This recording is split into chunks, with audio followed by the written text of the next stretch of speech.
Hello, good evening, everyone. Welcome to another live stream session. My name's Nick, and today I'm joined by Jamie, who's from our welfare and finance team, and we're going to be talking a little bit about financial applications and support that you might have at Leicester College. So, welcome, Jamie. Thanks for joining us tonight.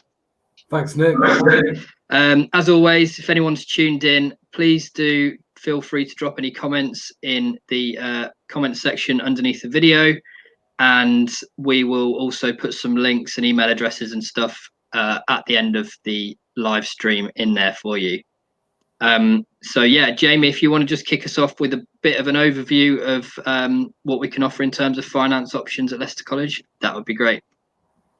All right, Nick. Welcome everybody, and thanks for tuning in. My name's Jamie, and I'm the team leader of the welfare team at Leicester College. I hope everyone is safe and well in these strange and difficult times. And I just apologise in advance for I've got a bit of a husky voice, bit of a sore throat going on at the moment. So hopefully it will hold out till the end of the broadcast. Amongst the job that the welfare team has, we administer a pot of money that we have at the college called the Learner Support Fund. And this is aimed primarily to help people meet the costs of coming to college. It's important to point out that it is a means-tested fund, so not everybody will qualify. So if I can just begin with the qualifying criteria first of all. If you're 16 to 18, you need to apply to the 16 to 18-year-old Learner Support Fund. And the income, the means test, will be based on your parental income or your guardian's income. And that would be £30,000 a year just in wages. So as long as the household income does not exceed £30,000 just in wages only, not wages and benefits combined, just wages, then you will qualify. If you're a 19 plus learner, you're either going to be either a lone parent or a single person or part of a couple. If you're part of a couple again, the limit is £30,000 a year again, in line with the 16 to 18. If you're a lone parent, again, it's 30,000. And if you are 19 and you're single with no children, then the limit is £17,004.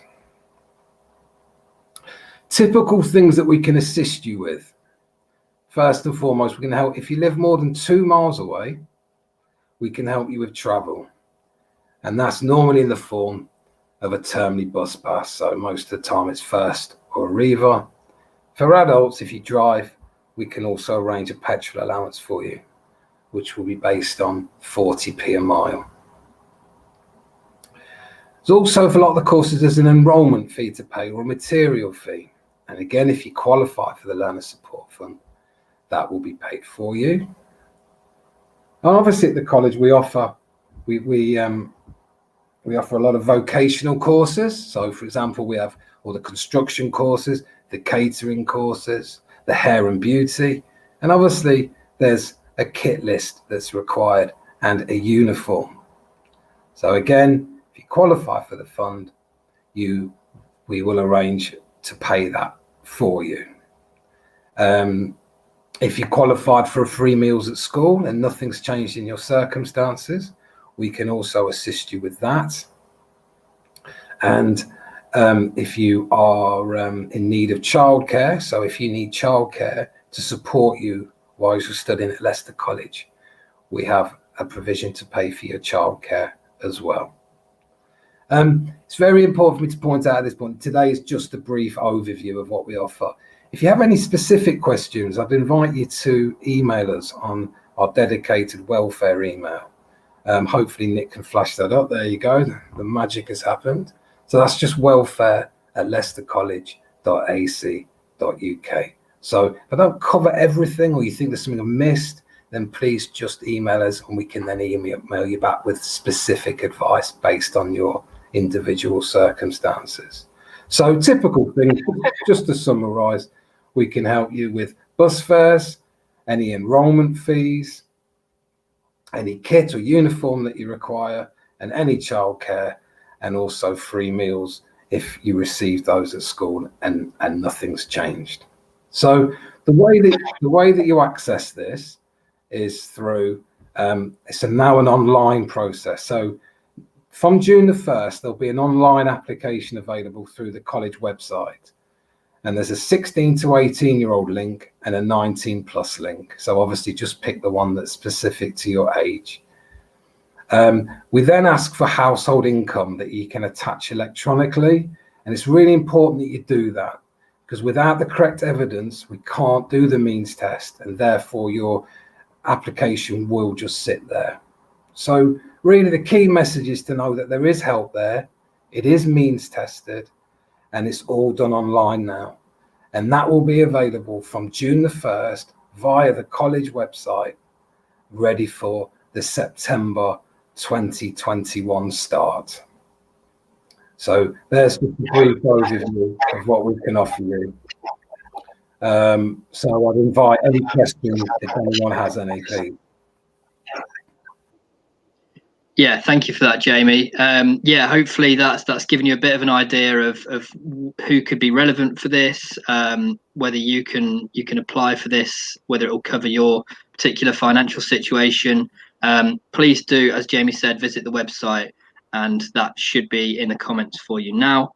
We're going to just go through a few Q&As, Jamie, of things that you've not covered yet for particular scenarios that might help people. But as Jamie's mentioned, please do just drop any questions you've got specifically in the comments, or email us on the welfare email address, which I'll also put in there at the end of the broadcast.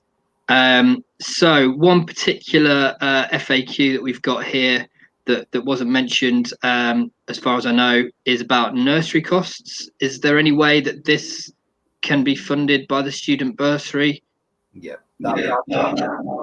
absolutely right. There's lots of help available. So if you're under 20 when you start your course and you're responsible for your own child, there's a government scheme called Care to Learn. So simply, if you want some more information, just go through the gov.uk website and just Google Care to Learn. And that's a government, that's separate from the Learner Support Fund. That's a government provision to help support young parents be successful at college. And it's a fantastic scheme, and they'll pay 100% of your childcare costs to cover your timetable. If you're 20 or over when you start your course, so when we say the relevant date is your birthday as of the 31st of August 2021. Okay, so, and then if you're over 20 on that day, then the help for childcare will be accessed through the Learner Support Fund. So basically there'll be a box to tick within the form, and just tick that box, and that will start that process rolling. You can use any nursery as long as they're Ofsted registered, any nursery or childcare provider. We can help with breakfast clubs, after school clubs. And again, we pay 100% of those costs as well, based on your timetable. So, if childcare is a concern, and again, you qualify, if you pass the means test, then there's lots of help available. So under 20 when you start the course, Care to Learn, which is a government scheme. And if you're 20 or over, as of the 31st of August 2021, then the help will be accessed through the Learner Support Fund itself. Okay, cool. Yeah, thanks for that. In terms of eligibility, does the level of the course that the person's studying, does that impact what access they might have to financial support? No, not at all. It just needs to be what's called a learner responsive course. So vast majority of our courses that we offer, whatever level, you will be able to access the Learner Support Fund. There's just a few of the smaller, very short courses that doesn't attract the Learner Support Fund support. But really, any of our full-time and a lot of the part-time courses, as long as it's not a really, really short course, will attract LSF funding, so you will be able to apply and get assistance. Cool, that's good to know. Very important one that I know you've already covered, but no harm in covering it again. What's the deadlines for the financial support application? Okay. Well, the fund opens, first of all. You'll be able to make an application for your September 21 start as of the 1st of June. And as I say, that's available through the college website. So you're just looking for the Learner Support Fund. In terms of a deadline, we don't shut the fund as such unless we run out of money. Okay? Obviously, it's not a bottomless pit. But really, the deadline is the fact that the longer you leave it, and a lot of people do leave it until they've actually started college, and then we go into our busy period, and then they get stuck in a backlog. So there will be a large delay in getting that help to them. If people are proactive and start applying as of the 1st of June, it's a first come, first serve basis. So the earlier you get in, that enables us over the summer, which is our quieter period, to be able to assess and award all the funding. So bus passes, kit vouchers, uniform vouchers, etc., can be there waiting for them on the first day. So there's not a delay in getting that to them, because they won't be able to go into the workshops for, say, construction if they haven't got the correct kit, and it just creates a huge delay. So even though there's not a deadline as such, it is first come, first served. And if you can, the earlier you can get that in, e.g. on or after the 1st of June, that will ensure that everything will be ready for you. Because remember, the bus fares are expensive, and, if you apply late, once we've enrolled, you might be waiting a month or two for that. And then that's all that bus money that you're shelling out, or your parents are shelling out, where there is really, really no need. So be proactive and get in as early as possible. Yeah, definitely good advice there. I think planning ahead is probably the best strategy there, isn't it? Yeah, I mean, really, really streamline the process. The form takes 5 or 10 minutes, and just from sitting down, just getting focused, there could be upwards of £1,000 plus worth of help when you add it all in. So it's well worth doing, and we really, really have simplified the form, and just take 5 or 10 minutes to just get the correct evidence together, in terms of household income. So we're looking at, tax credit award notices or universal credit statements, P60s. It's all very clearly outlined on the form. That there is no need to leave it to the last minute, because then you will be waiting, and then there'll be a financial impact on the individual or, the learner's family. So just, without sort of sound like I'm preaching, it's one of our biggest frustrations, because if you get it in early, we can get everything sorted ready for the first day of term. Definitely solid advice there. And also, if you remember, Jamie, back in July, we did do another one of these live streams, and we did a tutorial around actually how to apply. So if anyone is interested in that, please do check out some of the other videos on our Facebook page, and you'll see Jamie talking us through the application process. Yeah, so hopefully that should make it a bit easier for you. Yeah, thanks. But as you said, fairly straightforward process. Hopefully most people would be able to work it out. Honestly, so simple now. So simple. There's no excuses really. No. Cool. In terms of international students, how would it work for them? Do they have financial support that's available? If so, what can they do? Yeah, okay. I mean, they're very few and far between, but we do have some international students. So if you've been in the UK for less than 3 years, before you're allowed to undertake a course at Leicester College, you need to have something called a fee assessment done. And that's just to ascertain whether or not you qualify for government funding. Okay, so there are a small numbers of students on certain visas that are classed as international students.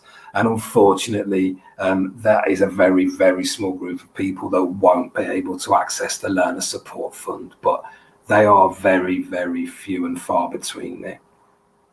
And just to give you an example, already this year, I mean, we expect to get nearly 4,000 applications to the Learner Support Fund a year.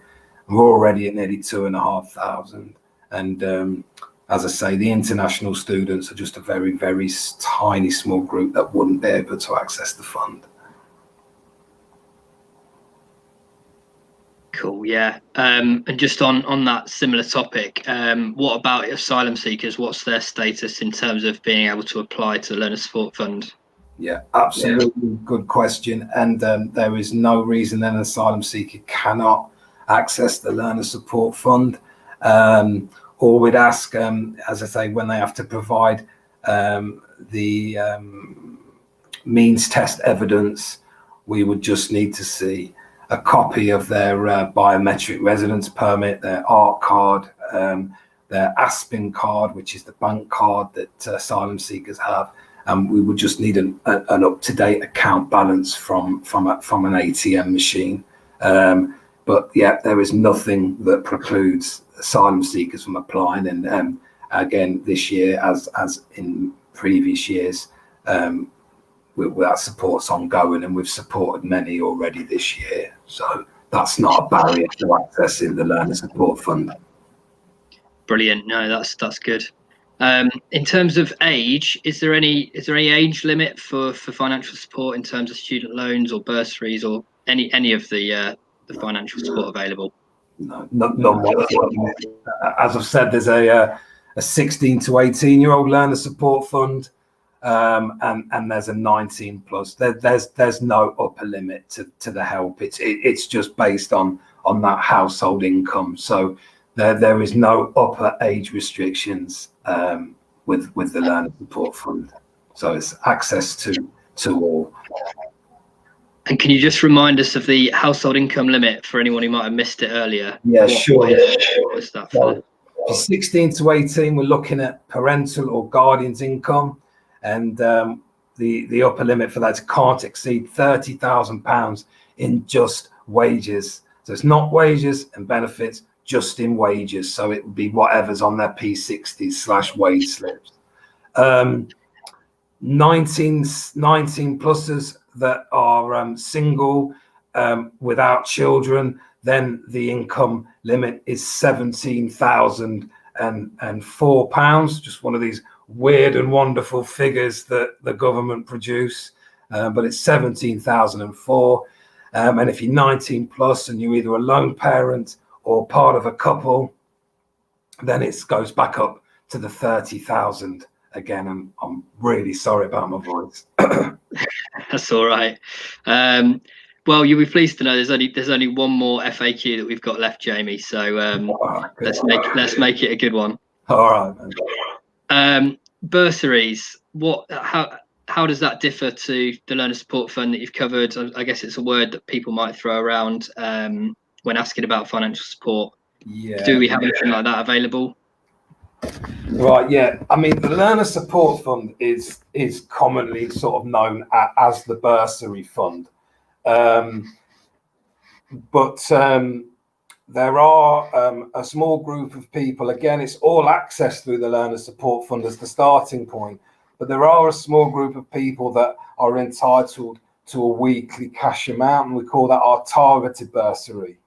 So that would be any 16 to 18-year-old that is in care or a care leaver, or, excuse me, any 16 to 18-year-old that lives independent and claims a benefit in their own right, okay? And they would get, it's attendance related. So, you know, if you've got to have no unauthorized absences on a weekly basis to receive this, but then there is an additional amount of £32 a week that they may be entitled to. But that is only for a very specific small group of people. We also offer something called the extended bursary, which are for care leavers that are between 19 and 25.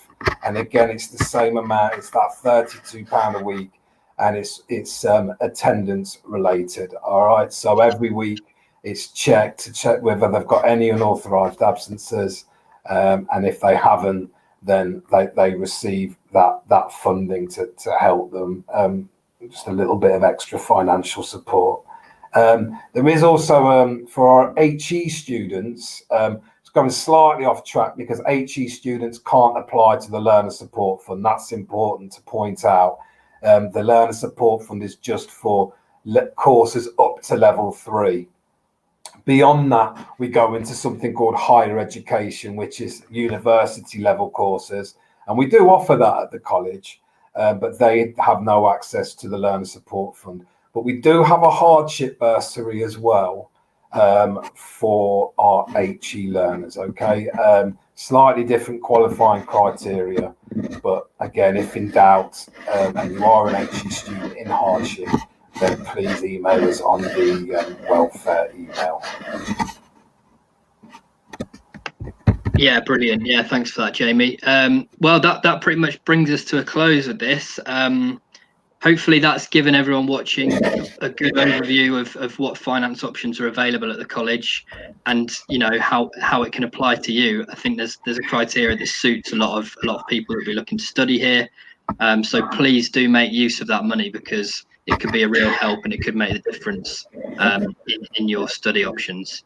So yeah, thanks again for joining us today, Jamie. Is there anything else you want to add before we finish? Yeah, you know what, just to summarise, really. I mean, obviously, I've just talked today about the area that I deal with, and we're sort of directly involved in direct financial support.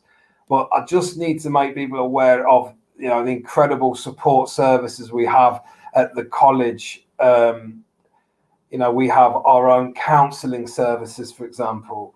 We have an additional support team. We have a team of learning mentors, learning coaches. These are all curriculum specific people that will then help that student. It's like a sort of one-stop shop. If they got any problems, issues, they're a bit overwhelmed, they're not sure where to go, who to see about what, they have this one point of contact within the curriculum areas. There really is an overwhelming amount of support whilst at the college, and obviously something that we're very, very proud of. So that is aside from what I'm talking about today, which is the direct financial support that I deal with. But there are incredible and numerous layers of support for any of you that are interested in enrolling at the college. Yeah, definitely. That's a good point. And hopefully if people tune into some of our other broadcasts, you will get to see and meet some of those teams and find out a bit more about the other service we offer as well. So yeah, thanks again for joining us today, Jamie. I hope everyone enjoyed the broadcast. Please stay with us for the rest of the evening. There will be some other live streams happening at 6 o'clock. So we've got T-levels doing a digital presentation about T-levels. And we've also got art, design, fashion and footwear starting at 6 p.m. I will be hosting a live stream at 6:30 with higher education. So as Jamie touched on there, we'll be covering a little bit about higher education courses that we offer. So if you've got any questions about that, please do get in touch. All right. Thanks again. And we'll speak to you soon.